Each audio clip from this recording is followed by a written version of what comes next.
السلام عليكم. تلبية لطلب أحد متابعينا الكرام، سنقوم برسم مثل هذه المروحية.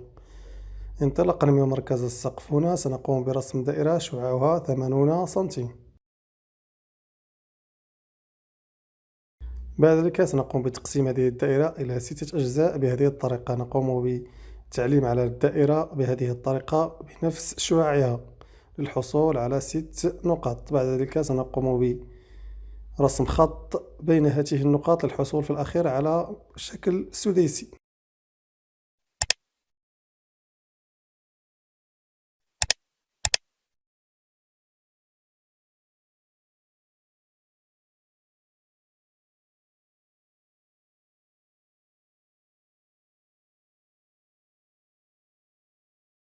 بعد أن حصلنا على الشكل السداسي سنقوم بالربط بين هاتين النقطتين للحصول على محورين إضافيين.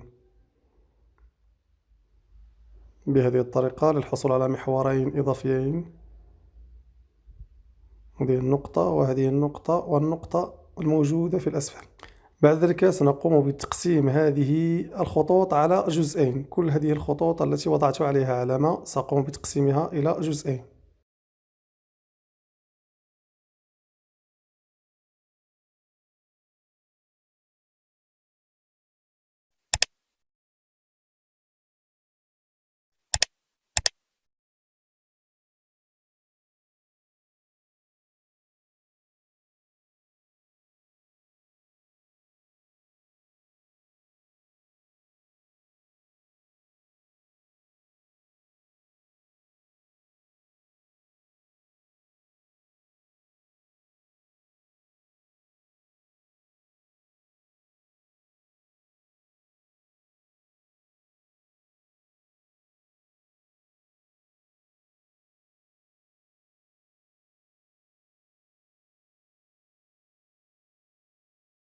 كما لاحظتم معي كل هذه الخطوط التي عليها علامة قمت بتقسيمها إلى جزئين.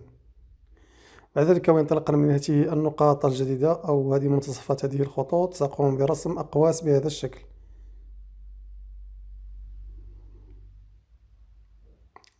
سأقوم برسم قوس لهذا الخط وأتوقف وأنتقل بنفس القياس وبنفس الشعاع لاستكمال حرف الإس في الجهة الأخرى هكذا.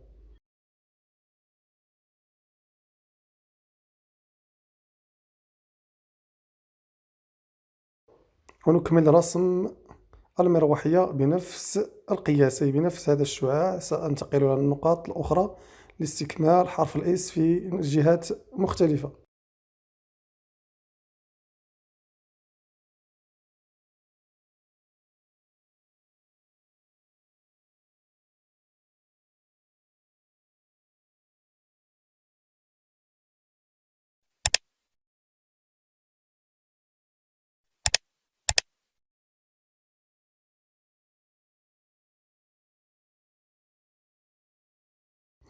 بعد ذلك سأقوم برسم دائرة صغيرة في مركز السقف لتأتي فيها الإضاءة فيما بعد.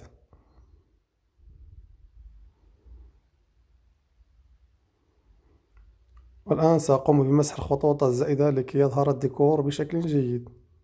إن أعجبك الفيديو لا تنسى مشاركته مع الأصدقاء ليستفيد الجميع، وكذلك الاشتراك في القناة وتفعيل زر الجرس ليصلك كل جديد نقوم بإضافته للقناة.